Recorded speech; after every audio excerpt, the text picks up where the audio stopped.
Hello all every year Sankranti అయిపోయిన third Friday గ్రామ పొంగళ్ళు అని సెలబ్రేట్ చేసుకుంటాం. అంటే ఊర్లో ఉన్న వాళ్ళందరూ గ్రామ దేవతకి పొంగళ్ళు పెట్టుకుంటాం అనమాట. ఎవరికి తగ్గట్టు వాళ్ళు కొంతమంది కోడితో, కొంతమంది పొట్టేలతో అలా పెట్టుకుంటారు. అండ్ ఇక్కడైతే దానికోసమే ప్రిపరేషన్స్ జరుగుతున్నాయి. మా గ్రామ దేవత వచ్చేసి గుమ్మాలమ్మ తల్లి. అండ్ టెంపుల్ అయితే పొలాల మధ్యలో ఉంటుంది. ఇలా చెరువు గట్టు మీద నడుచుకుంటూ వెళ్ళాలి టెంపుల్ దగ్గరికి. కొంచెం కష్టమే, అది కూడా ఈ అవుట్ఫిట్స్ వేసుకొని నడవడానికి. ఏదో అలా మేనేజ్ చేస్తాం. అండ్ ఇక్కడ కనిపిస్తుంది కదా, ఇదే టెంపుల్. ఫస్ట్ అలా దండం పెట్టేసుకొని అండ్ ఇక్కడ మమ్మీ కొంచెం నన్ను పసుపు కుంకం వేసి స్టార్ట్ చేయమని చెప్పారు. ఇంకా ఇక్కడ పొంగల్ గిన్నె పెట్టేసి నేను టెంపుల్ దగ్గరకు వచ్చేసాను. అభిషేకాలు జరుగుతూ ఉన్నాయి అమ్మవారికి. సో అవి చూద్దామని చెప్పేసి ఇక్కడ డాడీ అభిషేకం చేస్తున్నారు. అండ్ అమ్మవారిని చూపించచ్చో చూపించకూడదో నాకు తెలీదు. సో అలా బ్లర్ చేశాను. అమ్మవారి టెంపుల్ కి దగ్గరలోనే శివాలయం కూడా ఉంది. సో ఇది ఎలాగో మాఘమాసం కాబట్టి అమ్మ నన్ను శివాలయంలో కూడా దీపం వెలిగించేసి రమ్మన్నారు.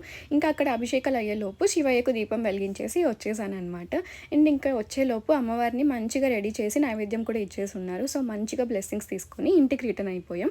నచ్చితే సబ్స్క్రైబ్ చేసుకోండి. Bye all.